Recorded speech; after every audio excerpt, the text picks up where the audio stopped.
Donc, en fait, finalement, on peut, a posteriori, expliquer le mauvais timing.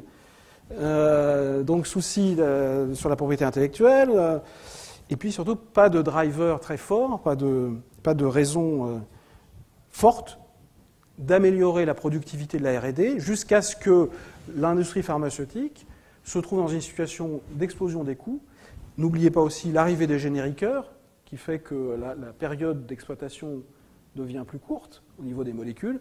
Donc, un impératif absolu à augmenter la productivité de la R&D. Je ne sais pas si vous vous souvenez de Chris Viehbacher à la tête de Sanofi. Un des premiers messages une première chose qu'il a faite et qu'il a dite, c'est il faut que la R&D évolue et qu'on améliore la productivité de la R&D. D'accord ? Donc c'était un des challenges très importants. Également, un point qui est peut-être un peu secondaire, mais qui explique aussi un certain nombre de choses, c'est que tout simplement l'état de l'informatique de laboratoire. Ça va avec. C'est-à-dire que l'informatisation des laboratoires est un des moyens d'augmenter la productivité. Vous ne pouvez mettre en place un cahier de laboratoire électronique, donc une application de cahier de laboratoire, qu'à partir du moment où vous pouvez, en fait, par exemple, connecter les instruments. Donc ça veut dire qu'il faut qu'il y ait déjà une informatique qui gère des instruments, qui remonte des données. Ces données, elles vont remonter dans le cahier de laboratoire. Donc tout ça, c'est une infrastructure informatique. Il faut qu'elle existe, donc ça prend du temps. Donc en fait, on avait finalement ce qu'on appelle un nice to have, c'est-à-dire je ne dis pas qu'avant 2000 ou enfin avant 2004, il n'y avait pas de cahier de laboratoire électronique. Il y avait des gens qui s'étaient essayés à faire des choses, mais c'était sympa, mais ça n'empêchait pas de devoir tenir le cahier de laboratoire papier. D'ailleurs, en 2004, on avait encore des clients qui utilisaient le cahier de laboratoire électronique, donc l'application, et qui, in fine, imprimaient l'expérience en PDF et collaient les PDF dans les cahiers de laboratoire, pour vous dire.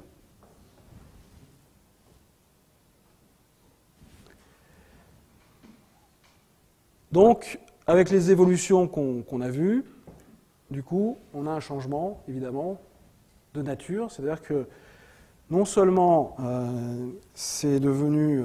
voilà, c'est important pour rendre la R&D plus efficace, et ça devient véritablement... Il n'y a plus de barrière, je dirais, d'obstacles au niveau légal, au niveau des tribunaux de brevets.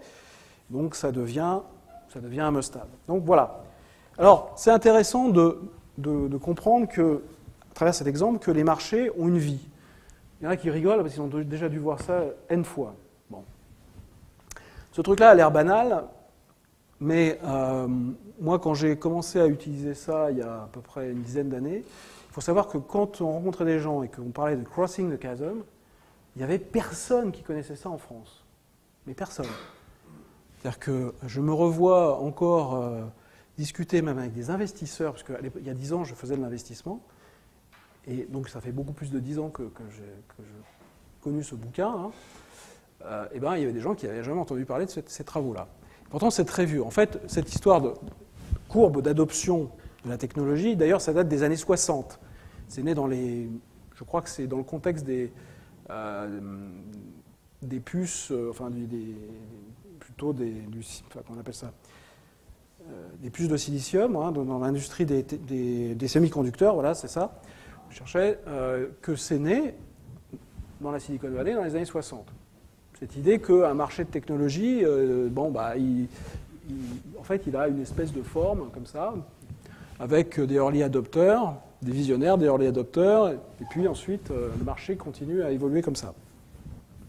Et ensuite, en fait, Jeffrey Moore a introduit un nouveau concept qui était la notion de chasm, c'est-à-dire le fait que entre les visionnaires et les adopteurs précoces, il y avait une espèce de gouffre qu'il fallait franchir, enfin que si on le franchissait, disons si le marché le franchissait, on était promis à un avenir intéressant sur ce marché.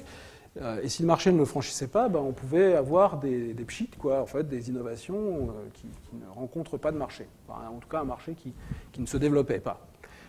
Et en fait, tout le bouquin, ça explique à quelles conditions on peut détecter où on est dans ce cycle. Est-ce qu'on est dans un cycle de visionnaire? Est-ce qu'on est dans là?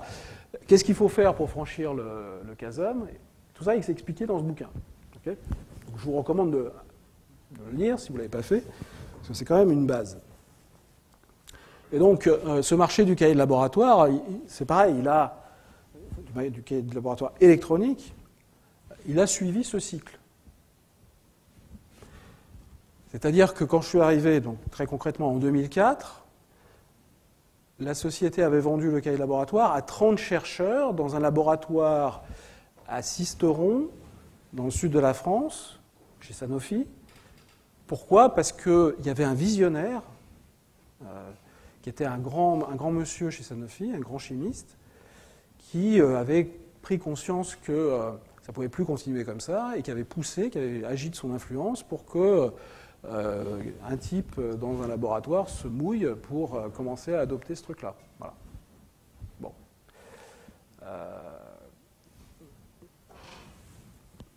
Après, ce qui s'est passé, c'est qu'à un moment donné, quand tout ça a coagulé, 2004-2005, eh bien, on a changé complètement de braquet. C'est-à-dire que ça s'est passé en 6 mois. En 6 mois, on est passé de prospects confidentiels sur quelques dizaines de chercheurs, et puis il y a eu premier appel d'offres d'une Big Pharma, c'était AstraZeneca, pour 800 chercheurs sur 7 sites dans le monde. Inutile de dire aussi que ce type d'application est web, server-based, donc on peut faire travailler des chercheurs qui sont dans des laboratoires distants, hein, bien entendu. Donc voilà, et ensuite, tout le monde y est venu, et très vite.